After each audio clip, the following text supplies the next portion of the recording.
Hello everyone, welcome to Abhipedia powered by Abhimanyu IAS. My name is Barka Mirza and आज मैं आपके साथ हूँ for economics and social issues, basically for NABARD grade A and RBI grade B.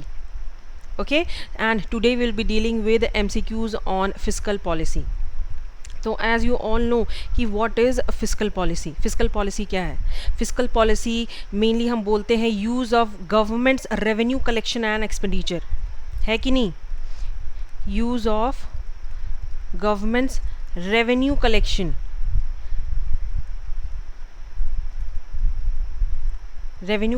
And expenditure to influence the country's economy. हम government की जो revenue collection है and expenditure है, जो इनकम, जो रेवेन्यू है एंड एक्सपेंडिचर है, जो खर्चे हैं, उसका क्या प्रभाव पड़ेगा हमारी इकोनॉमी पे, that is fiscal policy. Okay, so आज हम कुछ बेसिक MCQs करेंगे on fiscal policy. So before we start मैं आपको बता दूं सबसे इंपॉर्टेंट चीज़ कि एज़ यू ऑल नो कि हमारे इंस्टीट्यूट पे NABARD ग्रेड ए के लिए एंड RBI ग्रेड बी के लिए ऑलरेडी कोर्सेज लॉन्च हो चुकी है. If you want any details regarding these products you need to do is visit कीजिए हमारे डिस्क्रिप्शन बॉक्स पे, वहाँ पर आपको सारे इन्फॉर्मेशंस मिल जाएंगी अवेलेबल. हमारे पास कंप्लीट कोर्स भी है अवेलेबल है, हमारे पास माइक्रो कोर्सेज है, हमारे पास टेस्ट सीरीज़ भी अवेलेबल है and free warm up courses भी जो कि रोज़ यूट्यूब पे जाती है. हमारे वार्म अप कोर्स को रजिस्टर कीजिए एंड जुड़िए हमारे साथ. नोटिफिकेशंस बहुत जल्द आने वाली है एग्ज़ाम के लिए, तो prepare hard. Okay, and stay tuned with us. And one most important thing, please subscribe our channel, press the bell icon. Whenever we will have a lecture you will get the notification. Okay, so चलिए start करते हैं हमारा आज का session, that is fiscal policy. The first question of the day. Yes, see statement को अच्छे से पढ़िए and try to solve it out. Okay, let's start.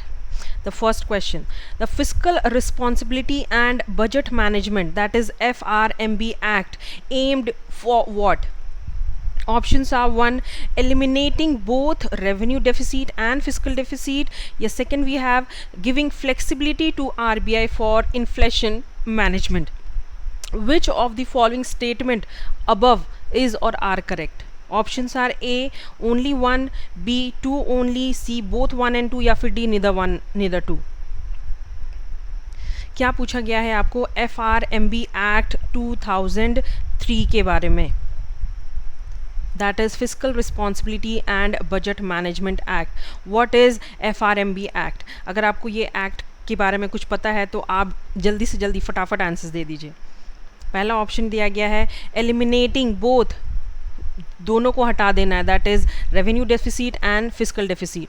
And second option is giving flexibility to RBI for inflation management. जब inflation हो जाती है तो ये एक टूल है जो कि RBI को हेल्प करती है to manage the inflation. So what will be the correct option?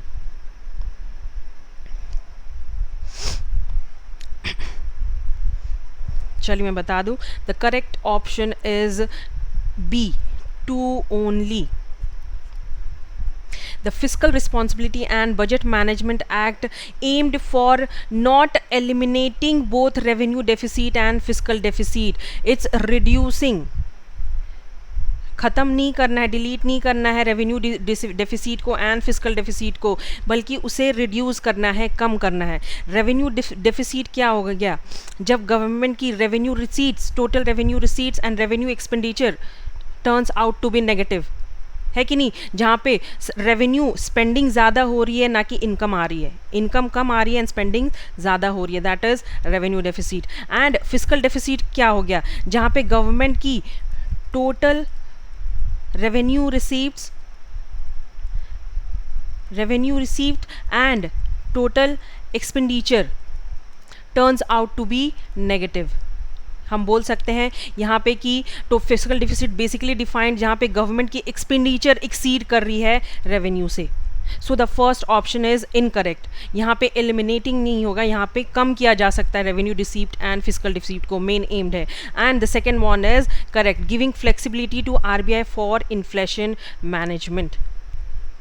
Okay, see FRMB act 2003 जो कि इनैक्ट हुई थी, enacted on 26th of August 2003, but ये इफेक्ट में कब आई? It came into effect on 5th July 2004, that is FRMB act.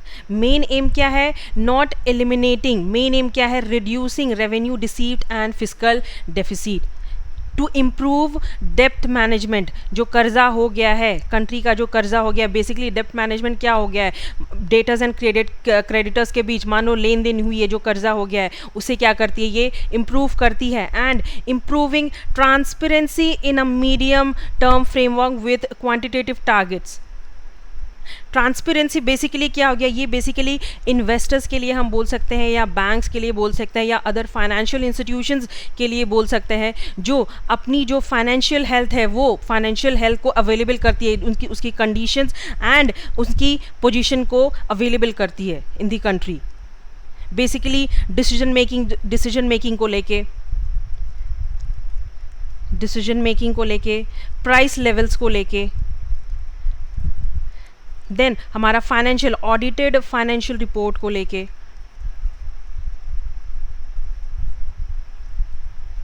Okay. तो FRMB act क्या करती है? रिड्यूस करती है revenue deficit and physical deficit, mainly to improve the डेप्ट management and transparency of a country.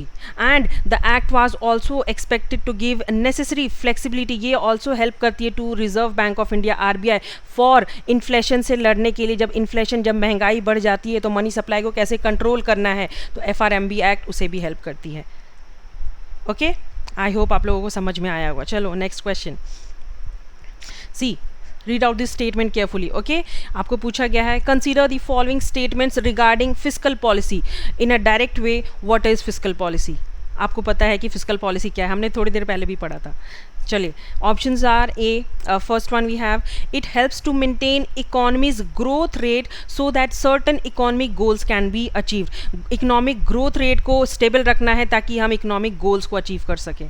Then the second one we have, it aims to achieve full employment or near full employment as a tool to recover from low economic activity. Low economic activity से हटने के लिए हमें क्या achieve करना है? full employment, और कम से कम नहीं तो ज़्यादा से ज़्यादा employments को अचीव करना है to maintain a full economic growth in a country. So which of the following statement is or are correct? A, one only, B, two only, C, both one and two, या फिर neither one nor two. अगर आपको physical policy याद है, what is fiscal policy, तो आप जल्दी से आंसर दे सकते हो कि what is fiscal policy. Let's see. Fiscal policy जैसे कि मैंने आपको बताया, ये क्या है? Government use of government revenue collection, जो government income as a source of revenue collect करती है, एंड एक्सपेंडिचर जो खर्चे करती है for the economy to maintain stable growth rate in the economy, that is fiscal policy. तो it helps to maintain economic growth को achieve करने के लिए ही ये fiscal policy बनाई, ये tool बनाया गया. तो the first statement is correct. And second one we have, it aims to achieve full employment, low economic activity, to recover from low economic activity. So both the statements are correct. So correct option is C, both 1 and 2. Okay, main objectives क्या है? First one, economic growth achieve करना है. कैसे? Maintain economic growth rate, सो जो हमारा government का revenue है and expenditure है उसको क्या है? स्टेबलाइज रखना है to achieve economic goals. Then second one we have price stability, prices of goods and services to maintain stable. महंगाई नहीं बढ़ना चाहिए. महंगाई अगर बढ़ जाएगी, मनी सप्लाई जब बढ़ जाती है तो कंट्रोल करना बहुत मुश्किल हो जाता है, दैट इज़ इन्फ्लेशन. तो price stability is also an important objective, या फिर हम बोल सकते हैं main objective of physical policy, that is price stability. And third one we have full employment. अगर हमारी इकॉनमी में फुल एम्प्लॉयमेंट होगी, फुल एम्प्लॉयमेंट कैसे होगी? ज़्यादा से ज़्यादा प्रोडक्शन होगा, डिस्ट्रीब्यूशन होगा, मार्केटिंग होगी, देन फुल एम्प्लॉयमेंट भी होगा. अगर फुल एम्प्लॉयमेंट होगी तो हमारी इकॉनमी ग्रोथ अचीव करेगी to recover from low economic activity. So these are the main objectives of physical policy. Okay, चलिए next question. See, financial market. What is financial market, आपको पता होना चाहिए कि फाइनेंशियल मार्केट एक्चुअली क्या है. These are basic questions. ठीक है. Financial market is classified into money market and capital market. Financial market को डिवाइड कर दिया गया है money market and capital market में. So which of these are money market instrument, आपको क्या पूछा गया है, only money market instruments. Options are 1 treasury bills, second one we have preference shares, and third one we have commercial papers.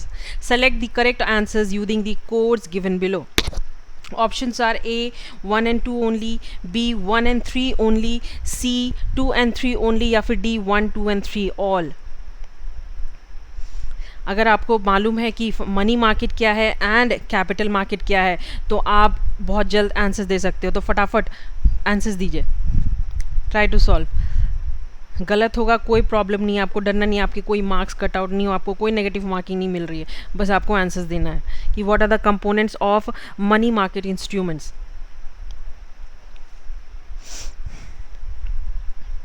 Let's see. पहले तो मैं आपको ये बता दूं कि मनी मार्केट क्या है. मनी मार्केट बेसिकली हम बोल सकते हैं एक शॉर्ट टर्म, एक ऐसा मार्केट है जो आपको शॉर्ट टर्म लोन्स या फिर डेप्ट प्रोवाइड करती है फॉर शॉर्ट टर्म. ठीक है. एंड कैपिटल मार्केट बेसिकली क्या हो जाता है, it deals with shares, bonds, इन सारी चीज़ों से. कैपिटल इंस्ट्रूमेंट ये क्या करती है, टू रेज दी कैपिटल. तो money market and capital market. अब देखते हैं हम इसके मनी मार्केट के इंस्ट्रूमेंट कौन कौन से हैं. तो the correct option is 1 and 3 only, that is B. T-bills, we can call it as promissory notes. T bills को हम क्या बोलते हैं, प्रॉमिसरी नोट्स भी बोल सकते हैं. That is we can say T bills are those bills जो कि आपको एक गारंटी, एक ऐसा डॉक्यूमेंट है, एक ऐसा नोट है जो आपको एक गारंटी प्रोवाइड करती है कि आपने पेमेंट बाद में इन फ्यूचर डेट आपको करना है. So this is the first instrument of money market. Then preference shares. Preference shares mainly ये किसकी कंपोनेंट है, ये मनी मार्केट की कंपोनेंट है. मनी मार्केट की कंपोनेंट है. प्रीफरेंस शेयर्स बेसिकली एक ऐसा शेयर्स है, ये companies stock, shares of the company stock जिसकी profit as a part of dividend आपको शेयर होल्डर्स को देना पड़ता है. So this is the component of capital market. And the third one we have commercial papers. Commercial papers हम बोल सकते हैं ये भी क्या है, एक शॉर्ट टर्म डेब्ट है. मेनली यूज किया जाता है by the companies.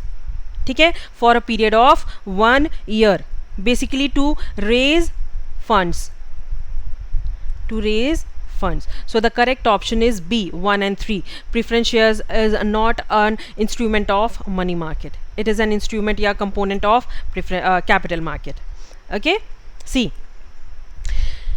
The short term debts and securities sold on the money market. जो चीज़ कम समय तक कम बोल सकते हैं हम 1 साल या उससे भी कम उस आपको डेप्ट या सिक्योरिटीज मिल सकती है, that is on money markets which are known as money market instruments. Basically maturities ranging from 1 day to 1 year. 1 साल का भी हो सकता है, 1 दिन का भी हो सकता है. And it's extremely liquid which can be converted into cash. ठीक है. Then the second one we have treasury bills. Treasury bills जैसे कि मैंने आपको बताया, ट्रेजरी बिल्स और प्रॉमिसरी नोट्स. ठीक है. जो कि आपको एक गारंटी देता है. ये भी क्या है, एक short term money market component है. इसकी मेच्योरिटी क्या रहती है, 1 year या फिर उससे कम. ये आपको गारंटी प्रोवाइड करती है कि आपकी पेमेंट आपको फ्यूचर डेट में हो जाएगी. Then the third one we have commercial papers. Commercial papers basically जैसे कि मैंने बोला ये भी एक शॉर्ट टर्म डेब्ट और लोन है, that is mainly issued by the companies और बिग ऑर्गेनाइजेशंस और कॉर्पोरेशंस में generally to raise their funds. Okay. And preference shares क्या हो गया, प्रेफरेंस शेयर जैसे कि मैंने आपको बताया ये shares of the company stock होता है जिसका डिविडेंड आपको शेयर होल्डर्स, जैसे dividend a part of profit. Dividend जो कि प्रॉफिट आपको किसको, पार्ट ऑफ प्रॉफिट किसको देना पड़ता है, टू दी शेयर होल्डर्स को. Okay. So T bills and commercial papers are components of money market and preference shares are the components of capital market. Okay. कोई भी प्रॉब्लम हो, कोई भी क्वेरी हो, आप प्लीज़ मुझे कमेंट्स के थ्रू पूछिए, मैं आपको आंसर प्रोवाइड करूँगी. ओके. एंड सेशन को ज़्यादा से ज़्यादा शेयर कीजिए ताकि other students will also be a part of it. चलो fourth question. Fiscal consolidation is one of the objective of India's economic policy. Read out the statement carefully. Statement को अच्छे से पढ़िए and try to solve it out. Okay? Which of the following would help in fiscal consolidation? Options are increasing taxes, second one we have getting more loans, third one we have reducing subsidies. Select the correct answers using the codes given below. कौन सा answers इसमें the correct है options में से? A 1 and 2, B 1 and 3, C 2 and 3 या फिर D 1, 2 and 3. What is fiscal consolidation?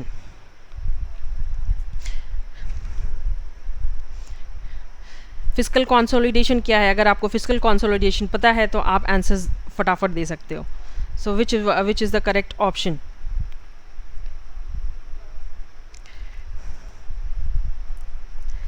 Let's see. Fiscal consolidation, पहले तो मैं आपको ये बता दूं कि फिजिकल कंसोलिडेशन बेसिकली क्या होता है. Physical consolidation is a system और इज अ प्रोसेस इन विच आपको पता चलेगा कि गवर्नमेंट की जो फिजिकल हेल्थ है वो इम्प्रूव्ड हो रही है, which improves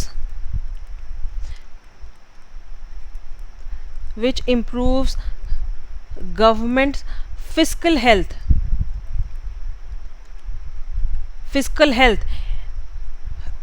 while indication in the reduction of fiscal deficit. Fiscal health is improved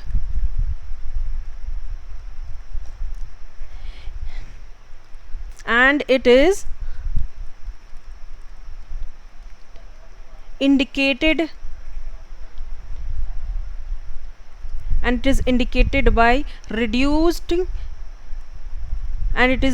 by reducing fiscal deficit. अगर गवर्नमेंट की रेवेन्यू एंड एक्सपेंडिचर स्टेबलाइज हो जाए. फिजिकल डेफिसिट क्या है? फिजिकल डेफिसिट ये है कि जब गवर्नमेंट की एक्सपेंडिचर खर्चा ज़्यादा से ज़्यादा होता है एंड इनकम कम रिसीव होती है. एक्सपेंडिचर एक्सीड्स दी रेवेन्यू. तो फिजिकल कंसोलिडेशन क्या है? यहाँ पे क्या हो जाए, जब हमारी फिजिकल डेफिसिट जब रिड्यूस होती है तो इससे क्या होता है, हमारा जो गवर्नमेंट का फिजिकल हेल्थ है वो इम्प्रूव होती है धीरे धीरे. That is fiscal consolidation. सो इससे क्या होगा? The correct option fiscal consolidation. अगर हमारी फिजिकल डेफिसिट में रिडक्शन आती है तो हमारी टैक्सेस इंक्रीज होनी चाहिए. गेटिंग मोर लोन्स, अगर गेटिंग मोर लोन्स लेंगे तो हमें रेवेन्यू और loans as a part of revenue हमें देना है. हमें अगर हमने लोन्स लिया है तो हमें इसे रिपे भी करना है एंड इसका इंटरेस्ट भी पे करना है. So this is incorrect. That is getting more loans. And third one we have reducing subsidies. This is the correct option. So the correct option is 1 and 3, B, fiscal consolidation. Okay, it is basically क्या है? Reduction in the underlying physical deficit. जहाँ पे government की expenditure exceeds revenue, वो क्या है? धीरे धीरे रिड्यूस होती है, कम होती है. इससे क्या हो जाता है? हमारा जो रेवेन्यू है वो बढ़ती है एंड एक्सपेंडिचर कम होता है. जो हमारा source of income of the government वो धीरे धीरे क्या होती है? इंक्रीज होती है एंड खर्चे कम होती है. That is fiscal consolidation. It defines government physical health while reducing fiscal deficit. Okay, while getting more loans, जैसे कि मैंने आपको बताया, अगर हम लोन्स लेंगे तो इट विल नॉट हेल्प. क्यों हेल्प नहीं करेगी हमारी फिजिकल कंसोलिडेशन में? क्योंकि आप अपने अगर लोन लिया है तो आपको उसे पे बैक करना है विद इंटरेस्ट. इससे क्या होगा? आपके पास रेवेन्यू आएगी नहीं, आपके पास से जाएगी. Okay, and increasing taxes and reducing subsidies will of course. Increasing tax अगर इंक्रीज करेंगे एंड सब्सिडीज जो एज अ ग्रांट हम जो देते हैं वो रिड्यूस करेंगे तो इससे क्या होगा? हमारा रेवेन्यू इंक्रीज होगा एंड खर्चे वो क्या है? वो कम होंगे. contributing to fiscal consolidation. So increasing taxes and reducing subsidies play an important role in fiscal consolidation. Okay, chaliye next question.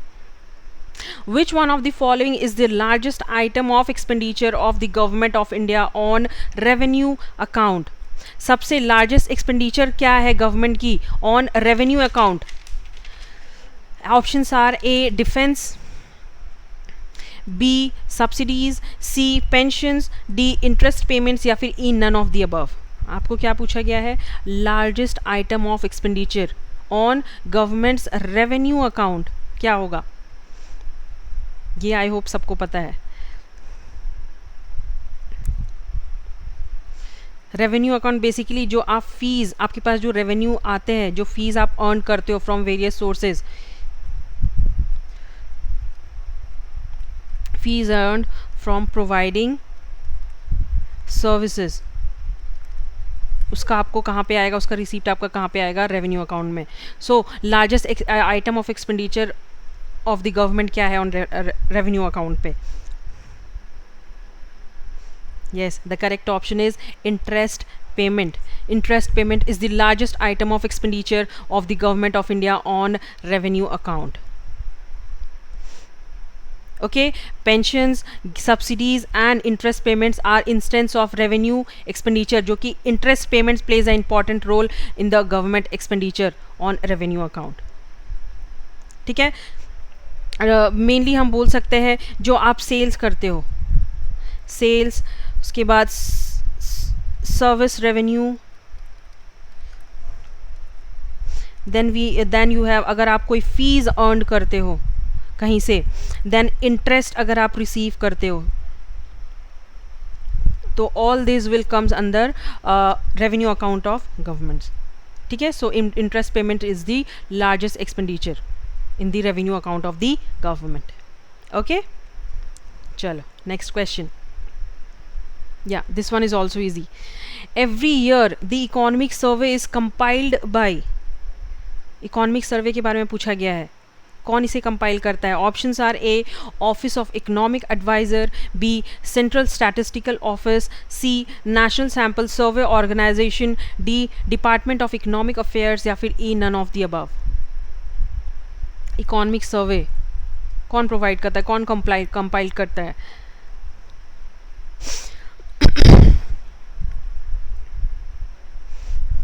Economic survey ये क्या है? एक एनुअल डॉक्यूमेंट है, एनुअल डॉक्यूमेंट है कि नहीं, which is provided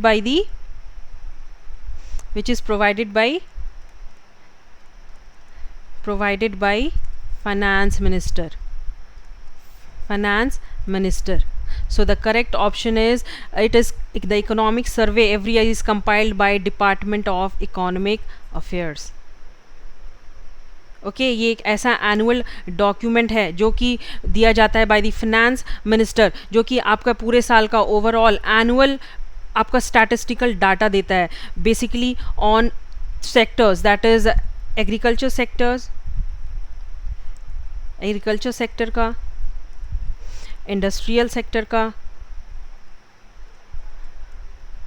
and manufacturing. Okay, the economic survey is prepared by Economics Division of Department of Economic Affairs in the Finance Ministry under the overall guidance of the Chief Minister Advisor, and it is released after it is approved by the Finance Minister. ये एक annual document है जो कि आपको एक statistical पूरे साल का डाटा प्रोवाइड करता है. ओके, चलो next question. Budget deficit may lead to, options are 1 rise in the interest rate, 2nd fall in value of currency, या 3rd increase in currency circulation. What is budget deficit? Which of the statement given above is or are correct? A 1 and 2, B 1, 2 and 3, C 1 and 3 only, या फिर D 2 and 3 only. What is budget deficit? Budget deficit आपको पता है तो आपको normal सी बात है, आपको पता रहेगा. ये एक बहुत बेसिक क्वेश्चंस है, तो अगर ये सारी क्वेश्चंस आपको पता है तो ये बहुत अच्छी बात होती है बच्चों के लिए. So what is budget deficit? Budget deficit basically क्या हो जाता है जब हमारी इकॉनमी में शॉर्टेज हो जाती है कि नहीं? डेफिसिट मीन्स क्या हो जाता है? शॉर्टेज. तो बजट डेफिसिट क्या है? जब हमारी गवर्नमेंट की एक्सपेंडिचर जो खर्चे हैं वो ज़्यादा हो जाती है रेवेन्यू से. Expenditure of the government exceeds the revenue. जब खर्चा इकॉनमी पे ज़्यादा हो जाता है एंड रेवेन्यू कलेक्शन कम होती है, that leads to budget deficit. तो बजट डेफिसिट में लीड टू, जब बजट डेफिसिट ऐसा हो जाता है, इनकम रेवेन्यू आना कम हो जाता है, एक्सपेंडिचर ज़्यादा हो जाता है, तो उससे क्या क्या चीज़ें होती है, वेदर इंटरेस्ट रेट बढ़ जाता है, करेंसी की वैल्यू कम हो जाती है, या फिर इंक्रीज इन जो करेंसी की सर्कुलेशन है वो बढ़ जाती है. सो बेसिकली बजट डेफिसिट जब होता है तो ये तीनों सिचुएशंस हो जाती है. इंटरेस्ट रेट भी इंक्रीज हो जाती है, करेंसी की वैल्यू कम हो जाती है, वैल्यू उसकी कम हो जाती है, and money supply circulation of currency हर जगह इंक्रीज हो जाता है. So the correct option is B 1, 2 and 3 all. Okay. Budget deficit occurs when expenses, जब expenditure of the government exceeds the revenue, expenditure ज़्यादा हो जाता है एंड रेवेन्यू इनकम कम आती है. तो this directly relates the physical health of the country, the financial health of the country. उस time पे गवर्नमेंट क्या करती है? The government generally uses the term physical deficit when referring to spending rather than business और individuals. Expenses, spending purposes ज़्यादा हो जाता है in the economy, and it implies lower taxes, increased government spendings. This lead to aggregate demand. Aggregate demand जो है वो क्या हो जाती है? increase हो जाती है, and this leads to increase in inflation and real GDP. महंगाई भी बढ़ जाती है, एंड महंगाई बढ़ती है तो रियल GDP जो है पूरे ईयर की, पूरे साल की, वो भी इंक्रीज हो जाता है. तो बजट डिफिसिट में cause higher real GDP and inflation. Okay, चलो next question. Which of the following items are included in revenue receipts? कौन कौन से items included हैं in revenue receipts? Whether options are A, tax revenue, B, non-tax revenue, C, recovery loans, D, borrowing and other liabilities. One आपका है tax revenue, second one we have non-tax revenue, third recovery loans, या fourth borrowing and other liabilities. Select the options using the codes given below. 1 and 2, B 1, 2, 3, C 3 and 4, या फिर D 1, 3 and 4. क्या होगा? Revenue receipts. आपको revenue कौन कौन से sources से, कौन कौन से जगह से आपको रेवेन्यू रिसीप्ट होती है गवर्नमेंट को, तो कौन कौन सा ऐसा आइटम्स है जो कि इंक्लूडेड है under revenue receipts? Tax revenue, non tax revenue, recovery loans, या फिर भी borrowing and other liabilities. The items included in revenue receipts are tax revenue and non-tax revenue. Recovery of loans is not included, and borrowing and other liabilities is also not included in revenue receipts. Okay, so the correct option is A 1 and 2 only. कौन कौन से items है under revenue receipts में? जो money आपको received होता है, जो आपके पास रेवेन्यू एज एन इनकम आपके पास आता है received from various other services, that is. Then rent आपको जो रिसीव्ड होता है, डिस्काउंट रिसीव्ड आप करते हो फ्रॉम सप्लायर्स, वेंडर्स और creditors, dividend part of profit जो कि आपको रिसीव होती है. देन इंटरेस्ट अर्नड, अगर आपने किसी को लेंड किया है मनी, आपका उसको इंटरेस्ट मिल रहा होगा. Then commission also received. These are the various components that are comes under revenue receipts. Okay? चलो नेक्स्ट क्वेश्चन. कोई भी प्रॉब्लम हो, कोई भी क्वेरी, आप प्लीज़ मुझे कमेंट के थ्रू पूछिए, मैं आपको आंसर प्रोवाइड करूँगी. ओके, चलो next question. Which of the following developments can occur in an economy due to deficit financing? Deficit financing को लेके जब डेफिसिट फाइनेंसिंग होती है इकोनॉमी में, तो कौन कौन सी डेवलपमेंट्स आती है, ऑकर होती है in the country? Whether rise in inflation, second one we have rise in government debts, third we have increase in money supply, fourth we have improvement in current account deficit. Inflation आ जाता है, महंगाई बढ़ जाती है, government जो debts है वो भी बढ़ जाता है, मनी सप्लाई भी इंक्रीज हो जाती है, and improvement in current account deficit. Current account में जो डेफिसिट होता है वो धीरे धीरे इम्प्रूव होता है. सो कौन कौन से ऐसे डेवलपमेंट्स ऑकर होते हैं while deficit financing? Options are 1 and 2, B 1, 3 and 4, C 2 and 4, या फिर D 1, 2 and 3.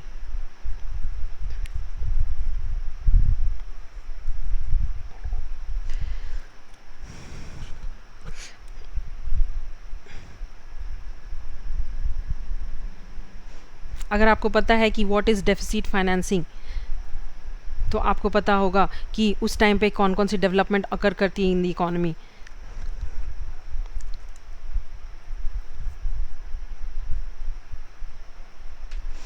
Deficit financing basically क्या हो जाता है, गवर्नमेंट क्या करती है, फंड्स को जनरेट करती है,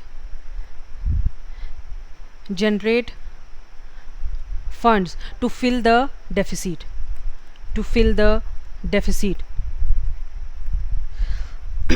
which results from excess of expenditure over revenue, that is expenditure exceeds the revenue। यही है ना डेफिसिट फाइनेंसिंग, जहाँ पे रेवेन्यू जो रिसीव होता है वो कम होता है एंड खर्चा एक्सपेंसेस ज़्यादा से ज़्यादा होता है, दैट इज़ डेफिसिट फाइनेंसिंग। उस टाइम पे गवर्नमेंट क्या करती है, फंड्स को जनरेट करती है to fill the gap. Okay तो उस टाइम पे क्या होता है, हमारी तीनों फैक्टर्स, दैट इज़ इन्फ्लेशन, महंगाई भी बढ़ती है, गवर्नमेंट डेब्ट्स भी इंक्रीज़ होते हैं and increase in money supply भी कंट्री में ज़्यादा से ज़्यादा होती है, and there is no improvement in current account deficit. So the correct option is 1, 2 and 3, D. The deficit is often founded through borrowing or printing new। उस time पे government क्या करती है, फंड्स जनरेट करती है, बोरो करती है and printing currency notes which increases the money supply in the economy. Printing, अगर न्यू करेंसी प्रिंट करेंगे तो इससे क्या होता है, मनी सप्लाई ज़्यादा से ज़्यादा होती है इकोनॉमी में। अगर मनी सप्लाई ज़्यादा से ज़्यादा होगी तो इन्फ्लेशनरी प्रेशर बढ़ जाएगा, विच लीड्स टू, अगर इन्फ्लेशनरी प्रेशर बढ़ेगा तो prices of goods and services भी इंक्रीज हो जाएंगी। So deficit financing basically leads to inflationary increase in the inflation. Okay चलो next question. Yeah, this one is important one. Consider the following statements regarding input tax credit. Okay, what is ITC, input tax credit? The options are, first, it is a mechanism to avoid cascading of taxes, and second one we have the goods and services tax mechanism in India does not incorporate the ITC, that is input tax credit. Which of the following statement is or are correct? A 1 only, B 2 only, C both 1 and 2 या फिर D neither 1 nor 2। आपको question पूछा गया है regarding input tax credit. What is input tax credit? Input tax credit basically क्या हो जाता है, अगर मैं कुछ सामान परचेज कर, अगर एक परचेजर, मेनली हम बोल सकते हैं इट इज़ अ, जो टैक्स पेयर के ऊपर ये इम्पोज होता है, that is input tax credit.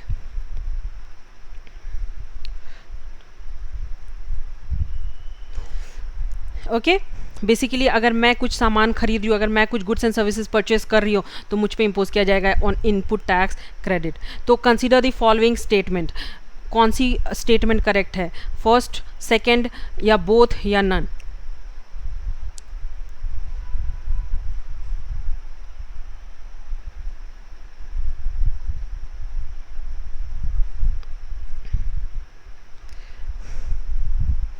चलिए हम देख लेते हैं। The correct option is 1 only.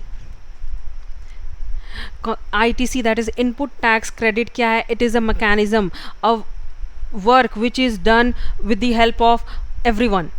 Mechanism क्या होता है? कोई भी चीज़ मिलजुल कर करना, to avoid कैस्काडिंग of taxes. Cascading of taxes क्या हो जाता है? ये बेसिकली क्या है, एक सिस्टम है that imposes sales tax on products, जो कि प्रोडक्ट स्टेजेस के टाइम पे, at the time of production, raw material से लेके कंज्यूमर परचेज तक, तो ये टैक्स को इम्पोज किया जाता है। तो इनपुट टैक्स क्रेडिट क्या हो जाता है? बेसिकली ये चीज़ अवॉइड करती है, that is cascading of taxes. So this statement is correct. And the second one we have the goods and services tax mechanism in India does not incorporate the ITC. Does not incorporate the goods and services tax in India incorporate ITC. तो ये statement क्या है? Incorrect है। So the correct option is 1 only. Okay, let's see.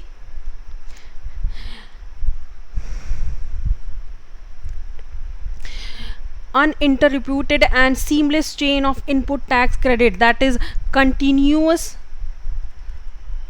continuous and smooth chain of input tax credit is one of the key features of goods and services tax. ये one of the most important feature है of goods and service tax का, that is input tax credit basically to the taxpayer. अगर हमने कुछ सामान purchase किया है तो ये बेसिकली मार लिए है who purchase the products and services. It is one of the important features of GST system that is entirely supply chain. Supply chain basically क्या हो जाता है, जब at the time of production के टाइम पे जब तक raw materials है and raw material जब तक finished good नहीं बन जाता उस टाइम तक आपको ये चीज़ impose किया जाता है, that is GST. So this is one of the important feature of GST system, that is entire supply chain is subject to GST to be imposed, which is basically imposed by central and state government. Okay ये चीज़ basically किससे charge की जाती है, by the central and state government. And it is also a central and state government would be part of the same tax regime. Credit of tax paid at every stage. Credit of tax ये basically एक type का incentive हम बोल सकते हैं to the taxpayer. Incentives to the taxpayer at the each stage in the supply chain. Okay, that is input tax credit. Okay, chalo next question. Which of the following subjects is or are not, question को अच्छे से पढ़िएगा, which of the following subject is or are not under the purview of goods and service tax.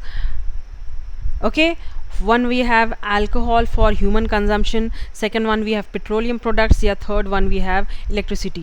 options choose करना है आपको ढूंढना है कौन सा इनमें से not under the goods and services tax in India, not under the purview of goods and services tax in India. 1 and 2, B 2 and 3, C 1 and 3, या फिर all of the above. GST आपको पता है, तो इनमें से कौन सा ऐसा है जो कि नॉट इनके गुड्स एंड सर्विसेज टैक्स के अंडर पर्व्यूड नहीं है. Alcohol for human consumption is also not under the purview of goods and services tax. Petroleum products is also outside goods and services purview under the goods and services tax, and electricity is also not under the purview of goods and services tax. तो correct option is D, all of the above. Okay, alcohol basically किसके लिए होता है, for human consumption के लिए, जो कि outside, kept outside for the purview of GST in India, and it is basically decided by the state levies जो कि इम्पोज करता है on goods and services taxes. Then petroleum products such as crude, motor spirit that is petrol, high speed diesel, natural gases and aviation, turbine fuel etc. are also kept outside GST in India. And electricity is also not under GST. And powers जो है, जो कि company basically पे करती है, powers के लिए basically company, big organisations, big companies tax पे करती है, मल्टीपल टैक्स पे करती है. किस पे, ऑन कैपिटल गुड्स पे, that is big plant, big machineries जो कि eight the time of production use होता है, प्लांट मशीनरी इक्विपमेंट्स, तो ये सारी क्या है, कैपिटल गुड्स. तो बिग कंपनीज ऑर्गेनाइजेशन टैक्स पे करती है ऑन कैपिटल गुड्स.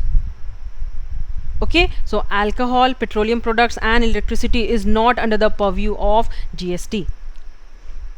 ठीक है, चलो last question. Consider the following statement regarding the direct tax Vivad se विश्वास एक्ट 2020.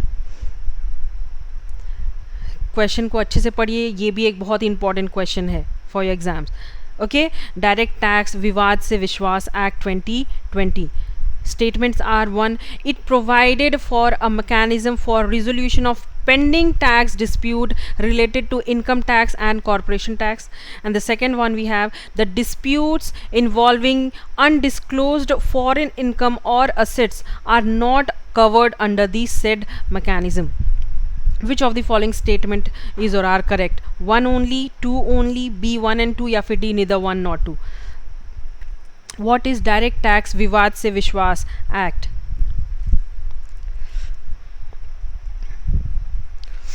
क्या होगा विवाद से विश्वास एक्ट में बेसिकली क्या बोला गया था? अगर आपको पता है कि डायरेक्ट टैक्स विवाद से विश्वास एक्ट के बारे में, तो आपको ये आंसर्स भी पता होंगे. क्या होगा इसका करेक्ट ऑप्शन? चलिए let's see. Direct tax Vivad se विश्वास act was tabled on 5th February, है ना, 5th February 2020. ये एक्ट कब टेबल्ड हुआ था? On 5th February 2020.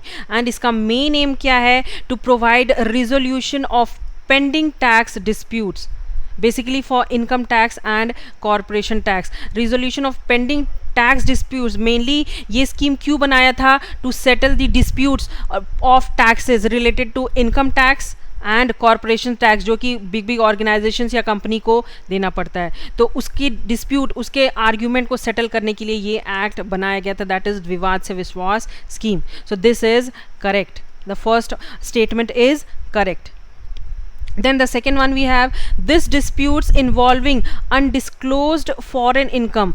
ये dispute, ये जो argument है या ये जो disagreement है, ये involved क्या की थी? जो foreign incomes and assets आती है, जो कि मैकेनिज्म में बोला गया था, उसको भी रिवील्ड नहीं किया गया. Not revealed. The disputes involving foreign income और assets are not revealed under the said mechanism. So this statement is also, जो फॉरेन से जो इनकम्स आ रहे हैं या फिर जो एसेट्स आ रहे हैं उसको रिवील्ड नहीं अंडर गया, तो इसके लिए भी एक डिस्प्यूट चल रहा था. सो ये act basically direct tax Vivad se विश्वास, बेसिकली दोनों ऑप्शंस इसके करेक्ट है, बोथ 1 and 2.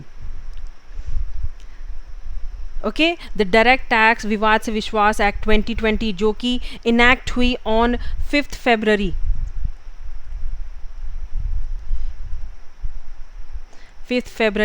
2020 है कि नहीं, basically for resolution of pending tax dispute, जो टैक्स जो मैटर्स रखे हुए हैं, जो डिस्प्यूट्स रखे हैं, उसको रिजॉल्व करना है related to income tax and corporation tax. That is direct tax Vivad se विश्वास एक्ट 2020. ओके, सो आज का हमारा सेशन यहीं पे ओवर होता है. आई होप आप लोगों को मेरा क्लास आज का अच्छा लगे. अगर अच्छा लगा तो please do like, and most important thing, subscribe कीजिए हमारे चैनल को. Whenever we will have a lecture you will get the notification, and ज़्यादा से ज़्यादा शेयर कीजिए. मैं आपको फिर से बता दूं कि हमारे इंस्टीट्यूट पे नबार्ड एंड आरबीआई के लिए कोर्सेज ऑलरेडी लॉन्च हो चुकी है. If you want any details regarding all the products of our organization, need to go and check the description box, visit our description box. You will get each and every information available over there. Okay, so thank you for the day.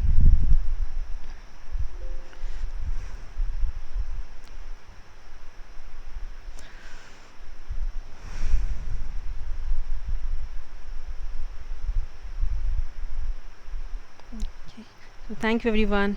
Bye, take care.